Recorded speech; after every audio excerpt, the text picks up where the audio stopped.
आज हम प्रश्नावली के बारे में चर्चा करने के लिए उपस्थित हुए हैं। प्रश्नावली प्रश्नों की एक सूची होती है जिसमें उत्तर के लिए जगह छूटा होता है। इसको हम डाक से उत्तरदाता के पास भेजते हैं। उत्तरदाता इसे स्वयं भर करके हमें डाक से वापस लौटाता है। जिस विषय के बारे में हमें अनुसंधान करना होता है उसके संपूर्ण का हम निदर्शन विधि की सहायता से उत्तरदाताओं का चयन करते हैं। उसके संपूर्ण में से उत्तरदाताओं का चयन हम निदर्शन विधि की सहायता से करते हैं। उन्हीं उत्तरदाताओं के पास में हम उस विषय के से संबंधित प्रश्नों की एक सूची बना करके भेजते हैं, जिसे प्रश्नावली कहा जाता है। इसमें अभी हम प्रश्न की रचना में पढ़ेंगे कि जब हम प्रश्न निर्मित करते हैं तो ऐसे प्रश्न निर्मित किए जाते हैं जिसके उत्तर संक्षिप्त हों, क्योंकि बहुत लंबे लंबे प्रश्न के उत्तर देने में उत्तरदाता को उकताहट महसूस होगी। तो प्रायः वस्तुनिष्ठ प्रकार के प्रश्न, सही गलत वाले प्रश्न या छोटे जिसके शॉर्ट आंसर है, वैसे प्रश्नों को चुना जाता है। गुडेम हार्ट ने इसकी परिभाषा देते हुए बतलाया है कि प्रश्नावली से तात्पर्य प्रश्नों के उत्तर प्राप्त करने के एक उपकरण से होता है जिसमें एक प्रपत्र का प्रयोग किया जाता है जिसे उत्तरदाता स्वयं ही भरता है। मतलब प्रश्नावली में हम एक प्रपत्र प्रोफार्मा लेकर के जाते हैं जिसमें प्रश्न होते हैं। प्रश्नावली में हम प्रश्नों की एक सूची उत्तरदाता के पास भेजते हैं, लेकर के नहीं जाते हैं, जिसमें उत्तर के लिए खाली स्थान छूटा होता है जिसे उत्तरदाता स्वयं भरता है और हमारे पास वापस भेजता है।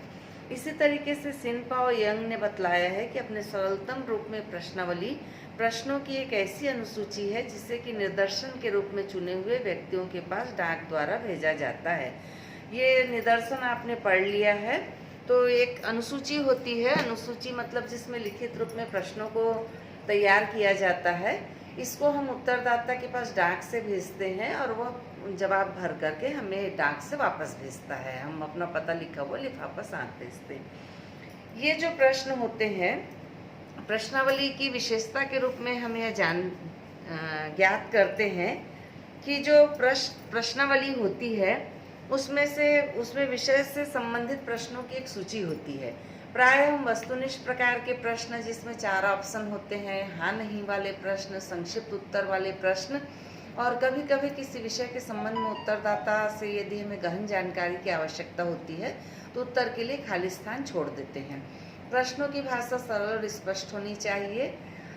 बहुत लंबे प्रश्नावली नहीं होनी चाहिए। लगभग आधे घंटे में भरे जाने वाली प्रश्नावली होनी चाहिए। जैसे हम कोई पारिभाषिक शब्द, विशेष करके हम समाजशास्त्र के विद्यार्थी हैं, तो यदि हम बेकारी, अर्ध बेकारी, युवा, प्रौढ़, श्वेतवसन, अपराध, इस प्रकार की कोई पारिभाषिक शब्दावली का उपयोग कर रहे हैं तो उसे हमें समझा देना चाहिए, क्योंकि उत्तरदाता को आवश्यक नहीं है कि इन सारी बातों की जानकारी हो। और जब हम उसे नहीं समझाएंगे स्पष्ट रूप से तो उसे जो समझ में आएगा वो वही जवाब हमें लिख कर के भेज देगा।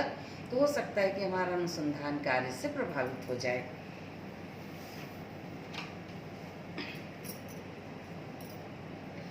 इसका उपयोग हम केवल शिक्षित उत्तरदाताओं के लिए करते हैं, क्योंकि उसका पढ़ा लिखा होना जरूरी है। हमारे प्रश्नों को वह समझेगा और उत्तर स्वयं भर करके हमें वापस भेजेगा। सूचनादाता इसे स्वयं भरता है, उसकी सहायता के लिए कोई नहीं होता है।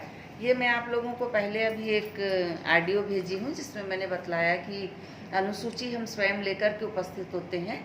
तो अनुसूची में यदि प्रश्न उत्तरदाता को समझ में नहीं आ रहा है तो उसे समझाने के लिए हम स्वयं उपस्थित होते हैं, परंतु यहाँ पर चूंकि कोई नहीं होता है इसलिए प्रश्नावली के जो प्रश्न है वो सरल और स्पष्ट होने चाहिए ताकि उत्तरदाता उसे आसानी से भर सके। ये प्राथमिक सूचना संकलित करने की एक अप्रत्यक्ष विधि है, क्योंकि हम प्रत्यक्ष रूप से सूचनादाता के सामने उपस्थित नहीं होते हैं। विशाल और विस्तृत क्षेत्र में फैले हुए सूचनादाताओं के लिए इसका प्रयोग किया जाता है, क्योंकि डाक से हम इसे भेजते हैं, पोस्टमैन ले जाकर के सबके घर में देता है, इसलिए कहीं किसी प्रकार की कोई परेशानी नहीं होती है।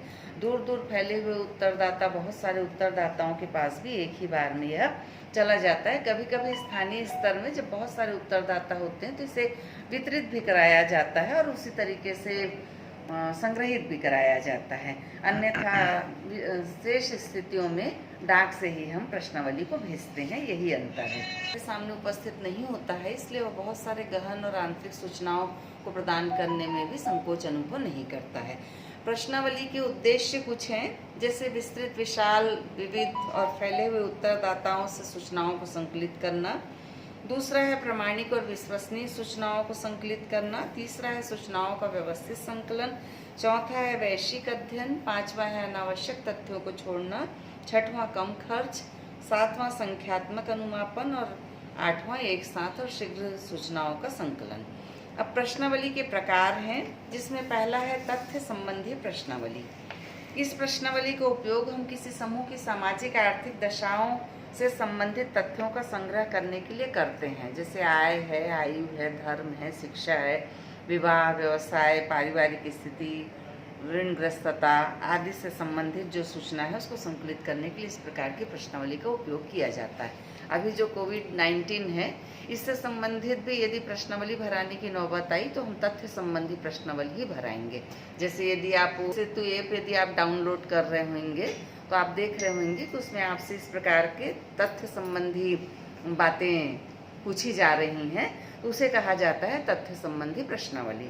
दूसरा है मत एवं मनोवृत्ति संबंधी प्रश्नावली। इसमें किसी सूचनादाता की रुचि, राय, विशेष विचारधारा, विश्वास, दृष्टिकोण आदि से संबंधित प्रश्नों को पूछा जाता है, जैसे जनमत संग्रह करना, विज्ञापन, टीवी के विज्ञापन, विभिन्न प्रकार के सौंदर्य प्रसाधन, साबुन से संबंधित विज्ञापन, या बाजार सर्वेक्षण, इसके लिए इस प्रकार की प्रश्नावली भराई जाती है। तीसरा है संरचित प्रश्नावली। संरचित प्रश्नावली का मतलब होता है कि इसमें उत्तरदाता प्रश्नों का निर्माण इसमें अनुसंधानकर्ता प्रश्नों का निर्माण पहले से कर लेता है, उसमें किसी प्रकार की फेरबदल की कोई गुंजाइश नहीं होती है।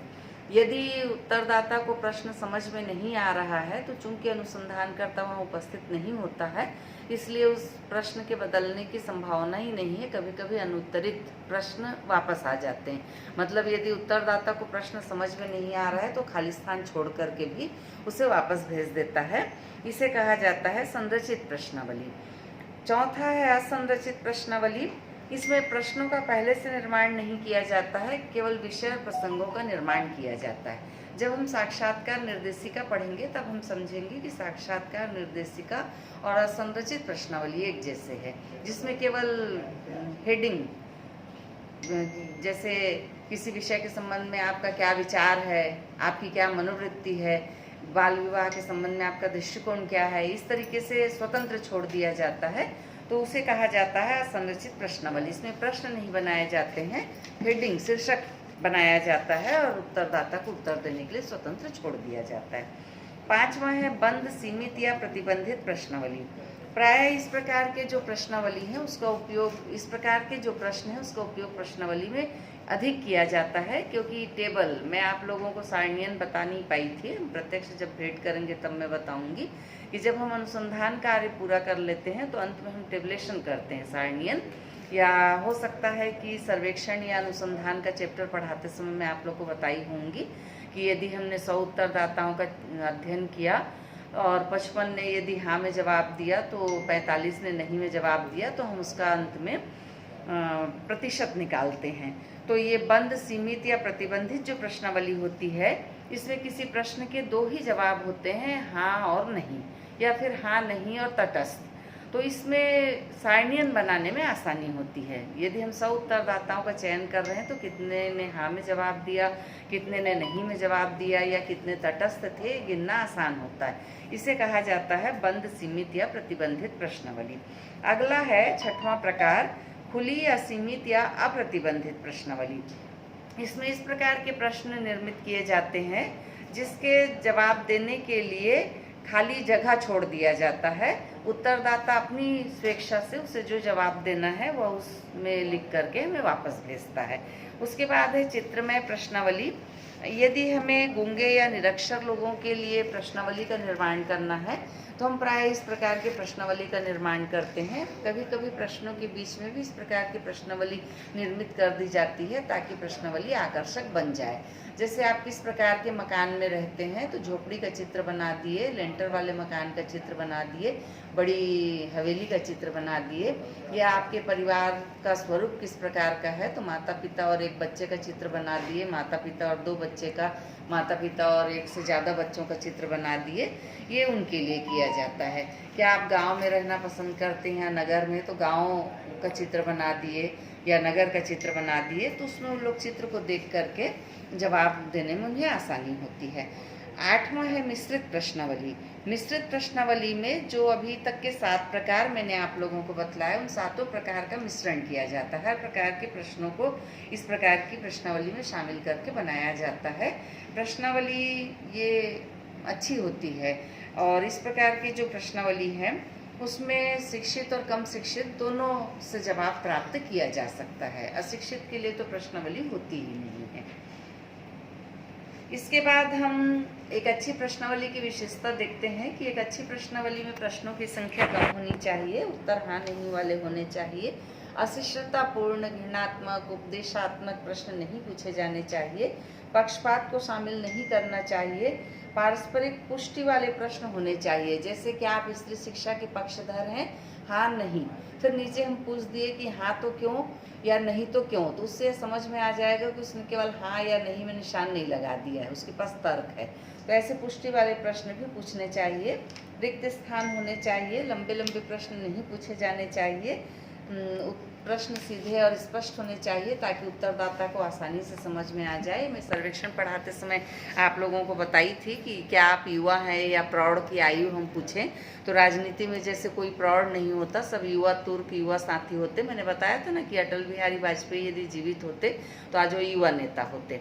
तो राजनीति में किसी को वृद्ध कहा ही नहीं जाता है, इसलिए हम युवा वृद्ध इस प्रकार के शब्दों को उपयोग में ना लाएं, बल्कि एज दे दें कि इस आयु समूह से इस आयु समूह के लोगों के प्रति क्या आपका दृष्टिकोण है। तो इस प्रकार से बहुत सरल और स्पष्ट भाषा का हमें उपयोग करना चाहिए। यही जैसा मैंने पहले बतलाया कि यदि हम पारिभाषिक शब्दावली दे रहे हैं, जैसे श्वेतवसन अपराध, आपके साथ पढ़ने वाले बहुत सारे स्टूडेंट को यह नहीं मालूम है कि श्वेतवसन अपराध क्या होता है, तो हम उसकी परिभाषा उसे वहाँ पर स्टार बना दें और नीचे उसे स्पष्ट कर दें कि श्वेतवसन अपराध क्या होता है, ताकि उत्तरदाता को आसानी से समझ में आ जाए और वह सभी प्रश्नों का हमें जवाब दे।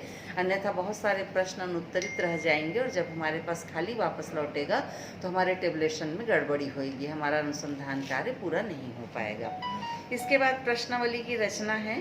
प्रश्नावली की रचना करते समय हमें 3 बातों का ध्यान रखना चाहिए।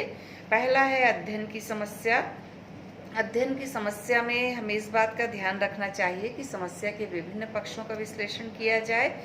अनुसंधानकर्ता पूर्व अनुभव के प्रश्नों का इसमें उपयोग कर सकता है। विषय से संबंधित जो लोग हैं उनके अनुभवों का लाभ ले सकता है। विषय से संबंधित जो विद्वज्जन हैं, जो मित्र हैं, उनका सहयोग भी प्रश्न निर्माण में ले सकता है। स्थानीय जो लोग हैं उनका उपयोग भी वह प्रश्न का निर्माण करने के लिए ले सकता है। सूचनादाताओं के विस्तार को ध्यान में रख करके यह ध्यान रखना चाहिए कि यह बहुत जो क्षेत्र है वह बहुत बड़ा ना हो, निदर्शन के अनुसार संख्या तय कर लेनी चाहिए। अध्ययन की इकाई निश्चित एवं परिभाषित होनी चाहिए कि हमें किन लोगों से समस्या के संबंध में जानकारी लेना है। दूसरा है प्रश्नों की उपयुक्तता, प्रकृति एवं शब्दावली। प्रश्नों की उपयुक्तता, प्रकृति एवं शब्दावली।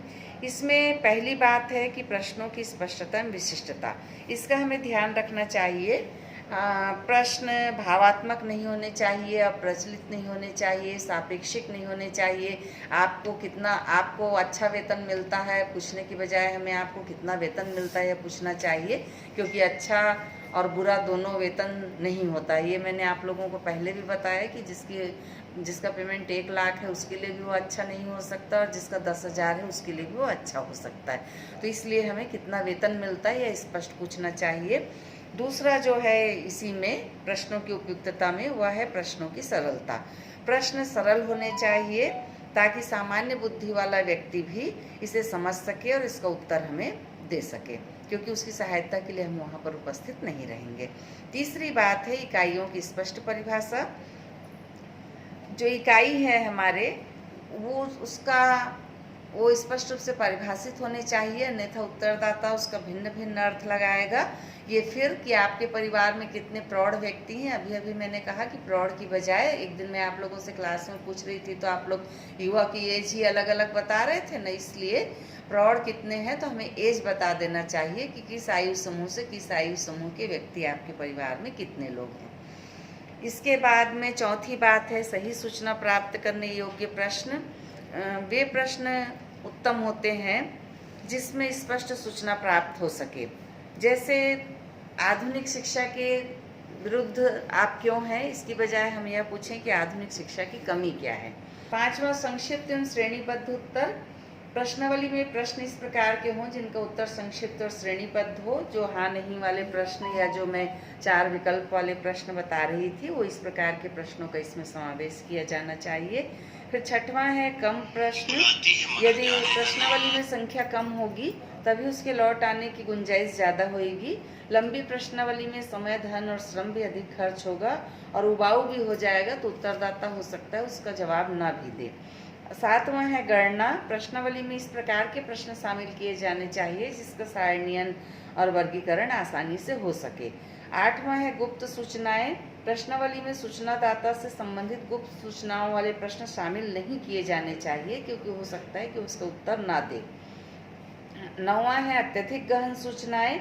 इस प्रकार के प्रश्न सम्मिलित नहीं किए जाने चाहिए जो अत्यधिक गहन सूचना वाले हों, जैसे पति पत्नी से संबंधित प्रश्न, का पारिवारिक कलह से संबंध, पत्नी से रिश्तों से संबंधित प्रश्न, रिश्वत लेने देने से संबंधित प्रश्न। इस प्रकार के प्रश्न से उत्तरदाता के क्रोधित होने की संभावना अधिक होगी और उससे फिर हमारी प्रश्नावली हम तक के वापस लौट आने की संभावना समाप्त हो जाएगी। 10वां है पथ प्रदर्शक प्रश्नों से बचाव। प्रश्नावली में ऐसे प्रश्न नहीं पूछे जाने चाहिए जिसके उत्तर की ओर हम स्वयं संकेत कर रहे हैं, जैसे क्या तुम शिक्षित हो। इसकी बजाय हमें यह पूछना चाहिए कि आपने कहाँ तक शिक्षा प्राप्त की है। 11वां है तकनीकी शब्दों की व्याख्या। ये जो मैं बार बार बता रही हूँ, यदि बाल अपराध, श्वेत प्रश्न अपराध ऐसे शब्द हम उपयोग में ला रहे हैं, गरीबी, बेकारी, अर्ध बेकारी, तो हमें उसे समझाना भी पड़ेगा, उसको परिभाषित करना पड़ेगा कि उसका अर्थ क्या होता है। 12वां है कल्पनात्मक प्रश्न। प्रश्नावली में ऐसे प्रश्न शामिल नहीं किए जाने चाहिए जिसका संबंध वास्तविकता से नहीं है। जैसे आपको अगर एक दिन के लिए